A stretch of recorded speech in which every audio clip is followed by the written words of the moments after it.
Good morning. My name is Solape Hammond, and I'm very excited to be part of Techposition 2020. I'm here to talk today about one of my favorite subjects, building Lagos with better tech investments. The Lagos technology ecosystem, in my opinion, is one of the marvels of the past decade. It's a high growth sector and has been growing at a tremendous rate year on year, estimated to be about 74% year on year growth. It's contributing roughly 13.2% of the GDP of the country, with Lagos accounting for more than 2/3 of that. The Lagos state ecosystem has been ranked as the best startup ecosystem in Africa, ahead of Cape Town, Nairobi, and Cairo, and 99th in the world, according to Startup Link's 2019 Global Startup Ecosystem Rankings. So we're very proud of the achievements of the ecosystem. But I think for me, much more exciting even than the successes is the potential that the ecosystem has to solve our challenges. So for those who know, Lagos is a very small state. The land mass is 0.4% of the entire country, but it houses 12% of the population of the country. This is density, high rate of urbanization, and a lot of social challenges to address. And the ecosystem has more than stepped up to that challenge. We've had innovations from agri-tech to health tech to the great e-commerce solutions, digitization of education, job creation by training of a digital army of digital natives, increases in productivity, the fintech ecosystem, advanced manufacturing, solutions for identity, smart energy, name it, there's an opportunity there within the Lagos ecosystem. So we're very excited and very determined to support this ecosystem. So what are the various things that the Lagos state government has done and continues to do to support the ecosystem? I think one of the more exciting ones that are in progress is the Lagos State Metro Fibre project. This project aims to put in place a 6,000 kilometer network of fibre around the state and connect in that process public institutions, schools, hospitals, and many other institutions, and of course have that capacity available for the ecosystem to play.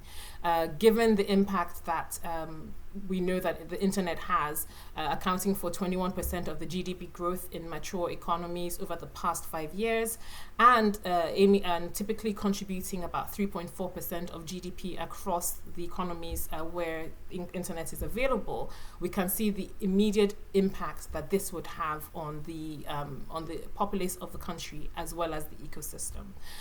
So the first phase of this is already in progress. The first phase is 3,000 kilometers, 1,548 of which has been completed within the first 8 months. Connectivity for all public schools will transform learning as well as provide a lot of opportunity for growth. And so we're very excited about this initiative. One of the other things that we're also doing is working very hard to become an e-enabled government. So the eGIS project, which maps out the state and also has an electronic repository of the titles within the state, will transform the way and manner in which people are able to recognize and register their properties, which has really been a major issue across the country and particularly in Lagos State. We're also putting in place a network of security cameras layered on the Fibre project, which will then enable us improve on security within the state. Many of the state ministries and agencies are already automated. So the Lagos State Internal Revenue Service has an e-tax portal, which means you no longer have to come and make paper filings, just enabling people to pay their taxes. There's an e-procurement portal, also an e-public planning. So for those who are trying to get permits to do their processes, there's automated processes for doing all of that. Lagos also desperately wishes to speak to their people. And for those who know Africa well, there's quite a bit of a disconnect. I think it's a global problem, a disconnect between the government and its people. And it's one of the areas that Lagos is trying to fix. Lagos has a Citizens Gate platform, which is citizensgate.lagosstate.gov.ng, which is a portal to which any Lagos citizen can go to escalate any issues. You can ask questions, you can raise concerns, you can report things that you've seen, you can call for help with regards to emergencies, and generally just go there to access any service that you require in Lagos, and we continue to build on that. And so we're determined to be a very automated government, determined to be an e-enabled government to make life easier for our citizens and businesses. Lagos is also in the process of developing an investment one-stop shop, which would facilitate investing in Lagos and help businesses be able to do this much more easily. This solution would support not just foreign businesses coming into the state, but also businesses that are originating from here, such as our startups. It'll give you easy solutions to register your business, to start, and to collaborate with the state. So those are some of the other opportunities. Something else we're very proud of in the state, Lagos actually has 2 programs for the ecosystem. The first is the Lagos Innovates program under the Lagos State Employment Trust Fund, which provides support to startups, so workplace vouchers. I dare say many of the startups that are thriving today were funded or supported by workspace vouchers, which they can use at any hub in Lagos to pay for space and internet connectivity and power and help address some of the challenges that we have. They also provide loans to the hubs and support ecosystem events, and also support the startups by presenting them and amplifying them. There's also the Lagos State Science, Research and Innovation Council, which also is looking to push and support the initiatives under science, under research and innovation. Some of the activities include providing grants to startups, and we've done this, I think over 100 million naira has been given to startups, grants of up to 5 million naira for great innovations and innovations, we're very proud of some of our alumni, like Price Pally. But in addition to giving them grants, we also provide market making services. We also help them to amplify what they're doing. We provide some mentoring support for their business model and many other services just to ensure that these startups thrive.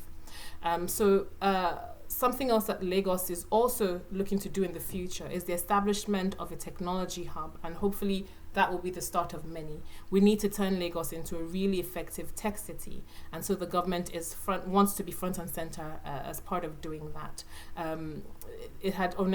Lagos had initially started this process way back in 2012 when it worked with some of the startups and some of the hubs like CC Hub and Main One to establish Fibre in Yaba, which then led to the Yaba Enclave, which has been the hub and the nexus for the origination of a lot of the growth that we're seeing. And so now that has been proven to really be effective, the state is looking to take that forward and actually create an actual tech hub that will sit on about 5,000 square meters of land and have all the major technology companies herein housing innovation labs within that space. We're also looking to partner with some academic institutions, and that's something that's going to be happening very soon. Global institutions to co-create programs and train developers locally. Last but not the least, I wanted to talk about the Lagos State Open Source Project, which is looking to work with the private sector to create a pool of common information. A lot of the problems that we have around here have to do with the fact that data is not widely available and everyone works in silos. And so we're hoping that this project will help us increase the visibility of what's going on in the state and especially around government by providing a platform, a sort of sandbox where we can exchange information and share information and reduce the cost of development for Lagos as well as for the ecosystem. Ultimately, Lagos seeks to be an enabler and an anchor for the ecosystem, and there are many opportunities to collaborate and work together. So with this said, I would encourage everyone to continue to come to Lagos. It is the place to be. The tech ecosystem is solving problems and creating opportunity alike. Thank you very much for the opportunity to speak, and I look forward to the questions.